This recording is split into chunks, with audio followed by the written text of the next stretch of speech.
Classroom management आज की सबसे बड़ी ज़रूरत है। टीचर्स बहुत तरीके के प्रॉब्लम फेस कर रहे हैं क्योंकि हमारे क्लास में आजकल बच्चे इनडिसिप्लिन्ड हैं। तो टीचिंग लर्निंग प्रोसेस को इफ़ेक्टिव बनाने के लिए क्लासरूम मैनेजमेंट का सही होना बहुत ज़रूरी है। टीचर्स अगर क्लासरूम मैनेज नहीं कर पाएंगे तो effective teaching learning process complete नहीं होगी। हमारा उद्देश्य सिर्फ बच्चों के एकेडमिक्स पे ध्यान देना नहीं है, पर उनका सोशल, मोरल, इमोशनल ग्रोथ भी ज़रूरी है।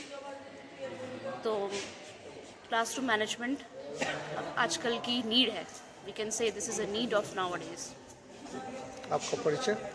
मैं मनीषा देवनाथ शाह, मैं माउंट लिटरेसी कोलारा की शिक्षिका हूँ।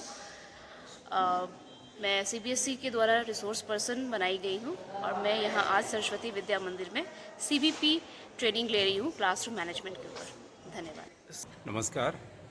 सीबीएसई के द्वारा कैपेसिटी बिल्डिंग प्रोग्राम, जिसके अंतर्गत जो है एफिलिएटेड स्कूल के टीचर्स का 50 आवर्स पर सेशन, ये मैंडेटरी टीचर्स ट्रेनिंग प्रोग्राम होता है।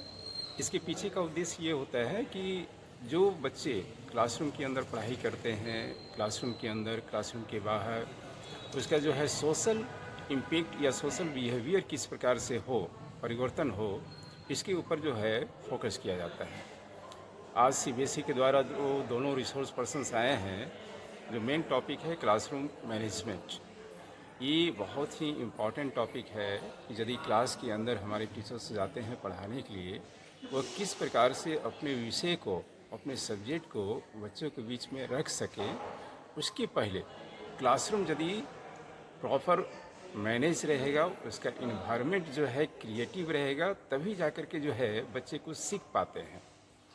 तो मेन उद्देश्य यह है कि हमारा जो लर्निंग आउटकम्स है किसी भी सब्जेक्ट का, वो हमारा इफ़ेक्टिव कैसे हो, प्रभावी कैसे बने, इस उद्देश्य को लेकर के जो है टीचर्स को वो ट्रेनिंग दिए जाते हैं।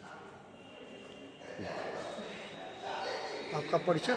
मैं संजय कुमार सिंह, प्रिंसिपल कम वेन्यू डायरेक्टर, सरस्वती विद्या मंदिर, Munger. Plant cell and model of animal cell, compound microscope, slide of plant cell and animal cell, charts of plant cell and animal cell, chalk, duster, blackboard, etc. and methodology which we will use to demonstrate our lesson is lecture method, demonstration method, discussion method, inductive and उसमें जैसे cell prokaryotic cell है। Pro means होता है पहले और carrion means होता है nucleus. यानी प्रोकैरियोटिक सेल वो सेल है जिसमें न्यूक्लियस जो है वेल डिफाइंड नहीं होते। ये जो है साइज में छोटे होते हैं और यूकैरियोटिक सेल जो है साइज में बड़े होते हैं।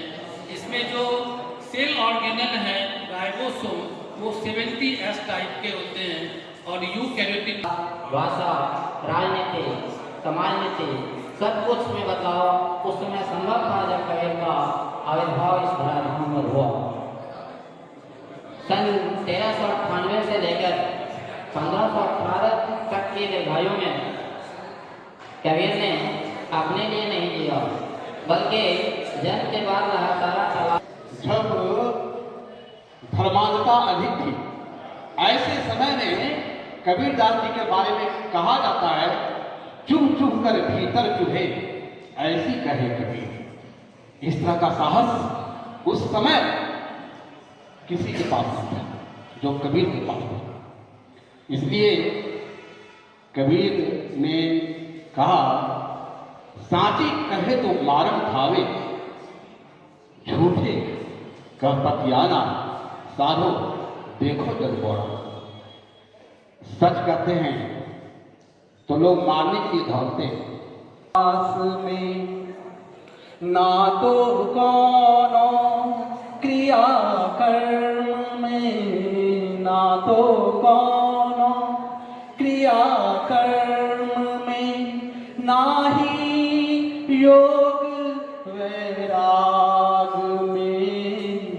मुँह को कहाँ ढूंढे रे बंदे, मैं तो तेरे पास में। खोजी हो तुरंत ही मिली हूँ, पल भर की तलाश में।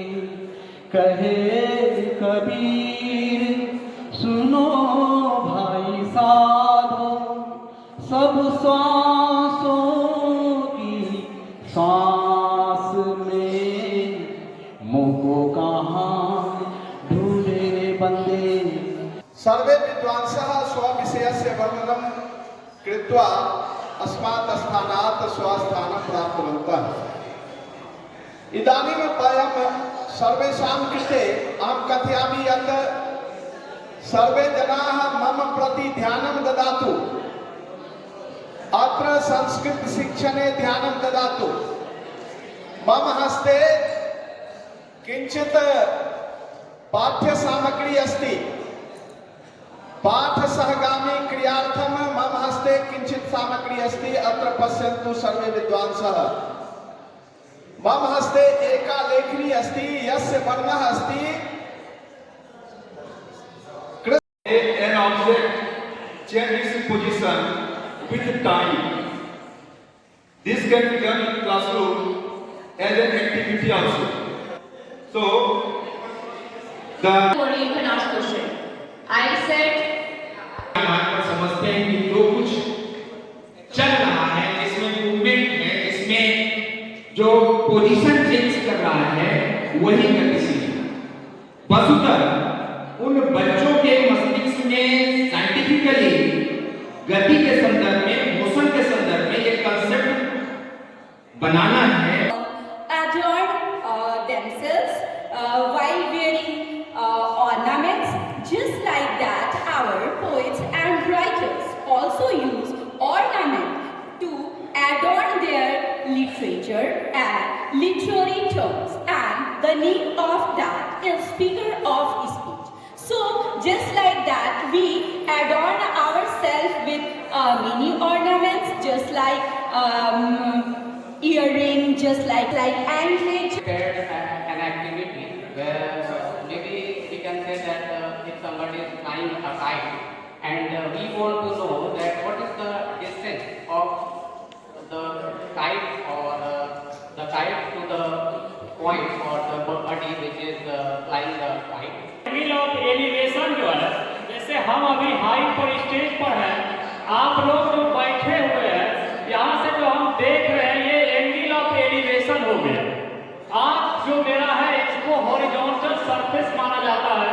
यहाँ से प्रत्येक टेबल पर जो भी बैठे हुए हैं, डिफरेंट एंगल्स बन रहा है।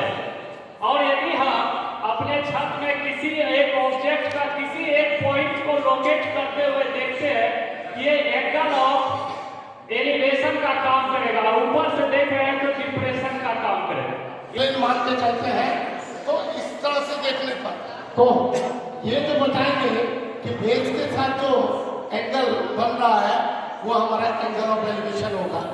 बच्चों के पास है, उन्हें वो टेबल रेशियो पढ़ चुके हैं, उनको पता है कौन से पर्टिकुलर एंगल में आपके बच्चों को अब 1 से स्टार्ट हो गया है कंप्यूटर की बात।